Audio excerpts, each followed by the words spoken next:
नमस्कार दोस्तों, स्वागत है हमारे चैनल प्राचीन ज्ञान उपाय में। अगर आप अपने शरीर की बीमारियों से परेशान हैं या फिर आप अपनी आर्थिक समस्याओं से परेशान हैं, धन दौलत से बहुत ज्यादा परेशान है, आपके जीवन में लगातार दुर्भाग्य बना हुआ है, धन कमाने के रास्ते सारे बंद हो चुके हैं, आपके व्यापार लगातार घटता जा रहा है और आपकी नौकरी में भी आपको मनमाफिक पैसों की प्राप्ति नहीं हो पा रही है, या फिर आपके जीवन में किसी भी प्रकार की समस्या चल रही हो, संकट चल रहा हो, तो गुरु जी ने कहा कि आपको सिर्फ एक बेलपत्र से और एक शमी पत्र से एक ऐसा उपाय इस प्रदोष की तिथि में करना है जो आपके जीवन में चल रही इन तमाम समस्याओं को दूर करने के लिए बहुत ही चमत्कारी साबित होने वाला है।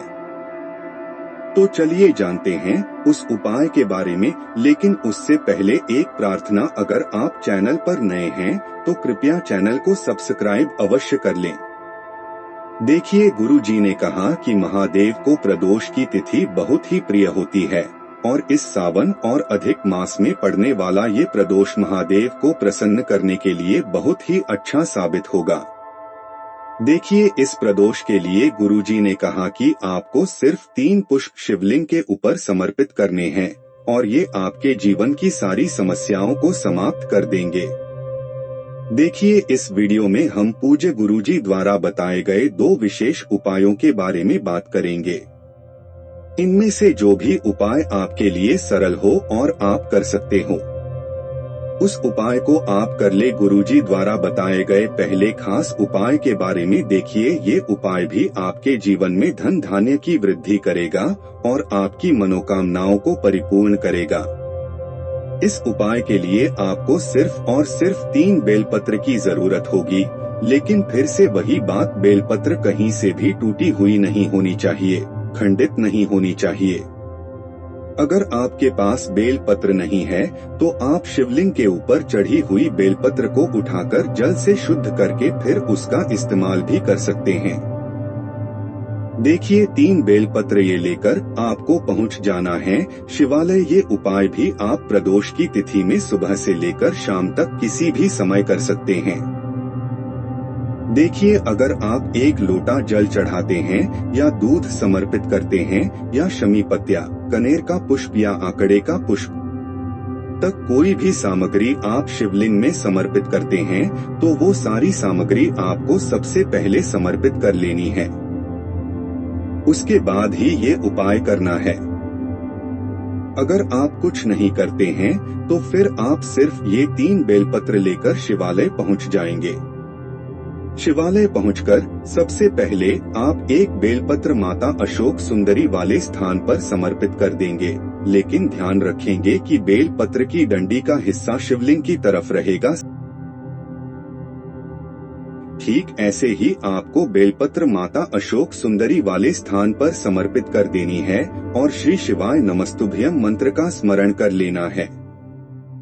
फिर इसके बाद जो दूसरी बेल पत्र है आपके पास, उस बेल पत्र को आप शिवलिंग के ऊपर समर्पित करेंगे, लेकिन समर्पित करते समय आप महादेव की 5 पुत्रों के नाम का स्मरण कर लेंगे।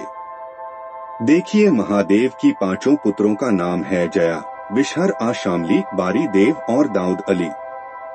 इन 5 पुत्रों का नाम लेते हुए आप ये दूसरी सभी पत्र शिवलिंग के ऊपर समर्पित कर देंगे।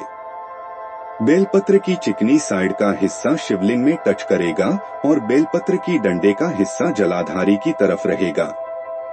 फिर उसके बाद तीसरी बेलपत्र आपको माता पार्वती के हस्त कमल में समर्पित करनी है। देखिए, माता पार्वती का हस्त कमल वो स्थान होता है जहां पर शिवलिंग जुड़ा हुआ होता है, यानी जिस स्थान पर शिवलिंग रखा हुआ होता है, उस पूरे स्थान को माता पार्वती का हस्त कमल कहते हैं। लेकिन जो माता अशोक सुंदरी का स्थान होता है, उसके ठीक अपोजिट साइड, यानी उसके ठीक विपरीत साइड, शिवलिंग के बिल्कुल पीछे का स्थान जो होता है, उस स्थान पर आपको ये तीसरी बेल पत्र समर्पित करनी है। बेलपत्र की डंडी का हिस्सा शिवलिंग की तरफ रहेगा। ऐसे ही आपको ये तीसरी बेल पत्र समर्पित कर देनी है और फिर सबसे आखिर में आपको अपने जीवन में चल रही धन धान्य की समस्या या जो भी समस्या आपके जीवन में चल रही है उसको दूर करने के लिए महादेव से प्रार्थना कर लेनी है और 11 बार या 21 बार श्री शिवाय नमस्ते दिव्य मंत्र का स्मरण करने के बाद आपको वापस अपने घर आ जाना है। पूज्य गुरुजी कहते हैं, अगर हम 2 या 3 प्रदोष व्रत में भी इस सुंदर से उपायों को करते हैं तो हमारे जीवन से धन धान्य की समस्या दूर होती है और हमारे सारे कार्य धीरे धीरे बनना शुरू हो जाते हैं। अब इसके बाद बात करते हैं गुरुजी द्वारा बताए गए दूसरे उपाय के बारे में। देखिए, ये उपाय पूज्य गुरुजी ने अभी अपनी कल की शिव महापुराण की कथा में बताया है। उन्होंने कहा कि जब भी प्रदोष की तिथि पड़े तो आपको ये कार्य करना है। आप सबसे पहले 1 लोटा जल ले लीजिए।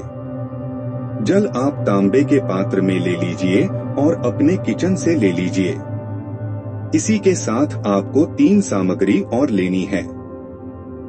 आपको 1 बेल पत्र लेना है, 1 शमी पत्र लेना है और 1 कनेर का पुष्प लेना है। अगर इन तीनों सामग्री में से तीनों सामग्री आपके पास ना हो तो आप शिवालय में शिवलिंग के ऊपर चढ़ी हुई इन सामग्रियों को उठाकर फिर जल से शुद्ध करके इनका इस्तेमाल पुनः कर सकते हैं। चाहे बेलपत्र आपके पास ना हो तो शिवलिंग से उठाकर उसका उपयोग कर लीजिए। चाहे शमी पत्र आपके पास ना हो और आपके पास चाहे कनेर का पुष्प ना हो तो अगर शिवलिंग के ऊपर ये सब चढ़े हुए हैं तो इनको उठा लीजिए और फिर से जल से शुद्ध करके इनका इस्तेमाल कर लीजिए। क्योंकि आप सभी जानते हैं कि इस समय सावन का बहुत ही पवित्र महीना चल रहा है और इस समय आपको शिवलिंग के ऊपर शमी पत्र भी मिल जाएगा, बेल पत्र भी मिल जाएगा और कनेर का पुष्प भी मिल जाएगा। तो इन तीनों सामग्रियों को आप ले सकते हैं। अगर आप बेलपत्र ले रहे हैं तो आपको एक बात का ध्यान रखना है कि बेलपत्र की पत्ती कहीं से भी कटी फटी नहीं होनी चाहिए और बेलपत्र की डंडी के आखिर में जोड़ू होती है, यानी जो डंठल होती है जिससे कई स्थान पर गांठ भी कहते हैं, तो उसको तोड़कर आप अलग कर लेंगे। आप देखिए, ये चारों सामग्री लेकर आप पहुंच जाएंगे। शिवालय पूज्य गुरुजी ने कहा कि ये उपाय आपको प्रदोष की तिथि में करना है। अगर आप चाहे तो शाम को प्रदोष काल के समय इस उपाय को कर लें, क्योंकि प्रदोष काल के समय साक्षात महादेव शिवलिंग में विराजमान होते हैं। इसलिए आप लोग प्रदोष काल में करना चाहे तो प्रदोष काल में कर ले, नहीं तो फिर पूरे दिन में किसी भी समय कर सकते हैं। देखिए, अगर आप प्रदोष काल के बारे में जानकारी नहीं रखते हैं तो आपको जान लेना चाहिए कि शाम को जब सूर्यास्त होते हैं तो उससे 45 मिनट पहले का समय और 45 मिनट बाद का समय, यानी ये जो 1.5 घंटे का समय होता है, ये प्रदोष काल का समय कहलाता है और इसी समय आप ये उपाय कर सकते हैं। देखिए, अब शिवालय पहुंचकर सबसे पहले आप जो 1 लोटा जल लेकर गए हैं, इस जल को आप शिवलिंग के ऊपर धीरे धीरे समर्पित करते जाएंगे और शिव महापुराण के मूल मंत्र श्री शिवाय नमस्तुभ्यं का लगातार स्मरण करते जाएंगे। उसके बाद आप जो 1 बेलपत्र लेकर गए हैं, उस बेलपत्र को अपने दाहिने हाथ यानी राइट हैंड में रखिए और आपके जीवन की जो भी समस्या है, जो भी दिक्कत है, जो भी तकलीफ है, तो उस समस्या को दूर करने के लिए आप महादेव से प्रार्थना कर लीजिए और फिर श्री शिवाय नमस्ते भ्रम या फिर ओम नमः शिवाय या फिर नमः शिवाय, इनमें से किसी भी मंत्र का स्मरण करते हुए ये 1 बेलपत्र शिवलिंग के ऊपर समर्पित कर दीजिए। फिर आप जो कनेर का पुष्प लेकर आए हैं, श्री शिवाय नमस्तुभ्यं मंत्र का स्मरण करते हुए ये 1 कनेर का पुष्प भी शिवलिंग के ऊपर समर्पित कर दीजिए और सबसे आखिर में आपको 1 समीपत्र शिवलिंग के ऊपर समर्पित कर देना है और वैसे श्री शिवाय नमस्तुभ्यं मंत्र का स्मरण कर लेना है। गुरुजी कहते हैं जब भी हम 2-4 प्रदोष या 5 प्रदोष इस उपाय को करते हैं, तो आप स्वयं देखेंगे कि आपकी भारी से भारी बीमारी में, आपके जीवन में चल रही आर्थिक समस्या में, आपके व्यापार में धीरे धीरे महादेव की कृपा से आराम मिलना शुरू हो जाएगा। तो आपको क्या दोष की तिथि में इस सुंदर से उपाय को जरूर करना चाहिए। तो दोस्तों, ये थे पूज्य गुरुजी द्वारा बताए गए 2 बहुत ही सुंदर उपाय। अगर आपको जानकारी अच्छी लगी हो तो वीडियो लाइक करिएगा। मिलते हैं फिर एक नए वीडियो के साथ। श्री शिवाय नमस्तुभ्यं।